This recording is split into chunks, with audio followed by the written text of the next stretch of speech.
Could the United States be caught in the crossfire of a global tug-of-war, teetering on the precipice of two of the most pressing international crises?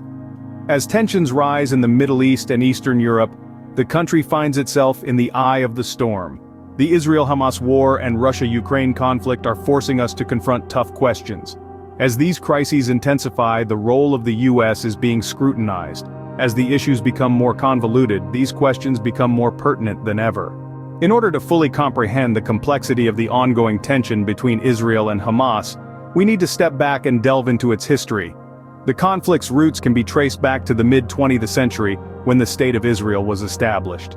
This move was followed by a mass exodus of Palestinians from their homeland, an event that has since been referred to as the Nakba or catastrophe by Palestinians.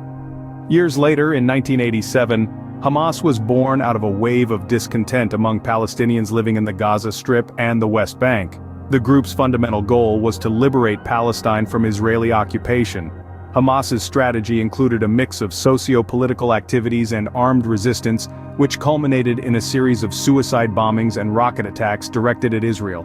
In response, Israel initiated numerous military operations in Gaza, leading to a cycle of violence that persists today. Each flare-up in this conflict has had significant implications for the region. The recent escalation of violence has resulted in the loss of many innocent lives, displacement of people, and destruction of infrastructure. The world watches on as this age-old conflict continues to unfold, with the United States and its political parties playing crucial roles in shaping the outcome. In the next scene, we will discuss the stance of the Democratic Party on this issue, providing a clearer picture of the United States' involvement in this complex geopolitical conflict. The Democrats and Republicans, the two major political parties in the United States, have distinct approaches to these global issues. These differences are evident in their approach to one of the most contentious and unresolved matters of our time: the conflict between Israel and Palestine. The Democratic Party is currently led by President Joe Biden, who ascended to power amidst a tumultuous political climate. Under his leadership, the Democrats have exhibited an unwavering support for Israel. This steadfast stance, although a contentious one, is largely perceived as a strategic appeal to their domestic audience. It serves as a counterpunch to the Republicans, who have been critical of the Democratic Party's position on the issue. Bolstering this stance, the Biden administration recently made a significant move. They dispatched two formidable aircraft carrier strike groups to the region. This military presence, along with a firm pledge to provide military aid to Israel, is a testament of their commitment to this cause. However, this open-ended support has not been without its critics. Many have bemoaned the lack of call for a ceasefire from the Biden administration. They argue that this refusal to push for a cessation of hostilities veers away from the president's previous pledges to prioritize human rights in his foreign policy agenda. In this scene, we delve deeper into the Democrats' foreign policy, particularly focusing on the Middle East and Russia. The Democrats have always been proponents of diplomacy, negotiation, and multilateral alliances. This is evident in their approach to the Middle East conflicts, where they advocate for a peaceful resolution through diplomatic channels. They have consistently supported a two-state solution to the Israel-Palestine conflict, believing that it is the best way to ensure peace and security for both nations. However, their stance on the Middle East is not without controversy. Critics argue that their approach is more reactive than proactive, often leading to escalation of conflicts rather than their resolution. They also point out that the Democrats' hesitance in taking a hard stance against Iran has led to the empowerment of proxy groups like Hamas. When it comes to Russia, the Democrats have adopted a tougher stance. They have been vocal about Russia's alleged interference in the 2016 US presidential elections, and have taken a strong position against Russia's annexation of Crimea. However, Republicans argue that the Democrats' stance on Russia is more rhetoric than action, and lacks the necessary steps to curb Russia's growing influence. As we move forward, it remains to be seen how these policies will shape the geopolitical landscape, and how the Democrats will navigate these complex issues in their quest for peace and stability. On the other hand, Republicans have long been vocal about their concerns over Democrats' stance on these matters. They believe Democrats are too relaxed towards groups like Iran and Hamas.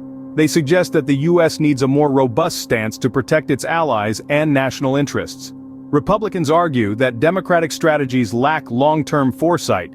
They insinuate that the approach taken by Democrats inadvertently benefits rivals, like Russia.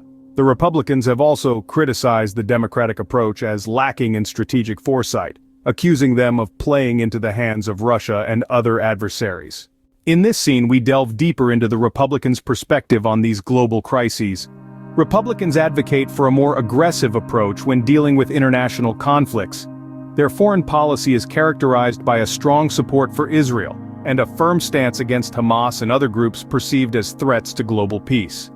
They argue that the U.S. has a moral and strategic duty to stand by its allies, particularly in the Middle East. On the matter of Russia, Republicans have been particularly critical, condemning what they perceive as Russia's disruptive influence in regions like Ukraine. They believe that to maintain global balance and protect American interests, a more assertive stance against such actions is necessary. But how these policies play out in reality and their implications remain to be seen as we navigate the intricate web of international politics. The Russia-Ukraine crisis adds another layer of complexity to this geopolitical puzzle. Speculations circulate about Russia potentially supplying arms to Hamas, intensifying the Gaza conflict. There's no definitive proof, but mere possibilities have stirred political concern, especially among Republicans who've repeatedly blamed Russia for destabilizing actions. As we turn our lens towards Eastern Europe, we find ourselves in the midst of the Russia-Ukraine crisis.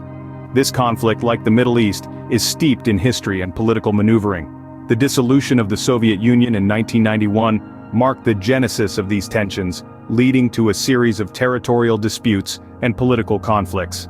This crisis has not only destabilized the region, but its ripple effects have been felt across the globe. Economies have been disrupted, alliances tested, and the global balance of power has been nudged. With the alleged Russian involvement in the Gaza conflict, the Ukraine crisis assumes an even more significant role on the world stage. The world watches closely as the crisis unfolds, with its outcomes likely to shape the geopolitical landscape for years to come. The United States, as a significant global player, inevitably finds itself intertwined in these complex dynamics, raising questions about its role and responsibilities in this volatile situation. In summary, the United States stands at a critical juncture. As the elected power, the Democrats are steering us through choppy geopolitical waters. They're backing Israel steadfastly, while managing the Russian-Ukrainian crisis aftermath. On the flip side, the Republicans are advocating a harder line. They're calling for a smarter, forward-thinking approach on these international matters. The Republicans, on the other hand, are pushing for a tougher stance on these issues, arguing for a more strategic and proactive approach. As we delve deeper into this geopolitical chess game, let's take a moment to consider the potential consequences of these differing policy approaches. If the Democrats continue to support Israel and manage the Russia-Ukraine conflict as they have been, it may lead to a continuation of the status quo. The potential for peace may remain elusive, and the United States could be seen as a nation that is more reactive than proactive in its foreign policy. On the contrary, if the Republicans' call for a more aggressive stance is heeded, this could lead to a more assertive United States on the global stage. This approach may result in more decisive actions, but it could also escalate tensions with other nations, possibly leading to unforeseen conflicts. Ultimately, the choices made by the United States will reverberate across the globe. Whether it's a path of steady diplomacy or a more assertive role, the effects will not just be confined to the nations directly involved. These decisions will shape the global geopolitical landscape, influencing alliances, conflicts, and the balance of power worldwide. As we navigate these complex issues, the stakes couldn't be higher. As these debates continue, one thing remains clear. The U.S. policies on the Israel-Hamas war and the Russia-Ukraine crisis have considerable international influence. These policies don't just impact the countries directly involved, they also affect the global power balance. The United States' actions or inaction have the potential to redefine international politics. In these turbulent times, the United States' actions or the lack thereof could shape the future of international politics for years to come.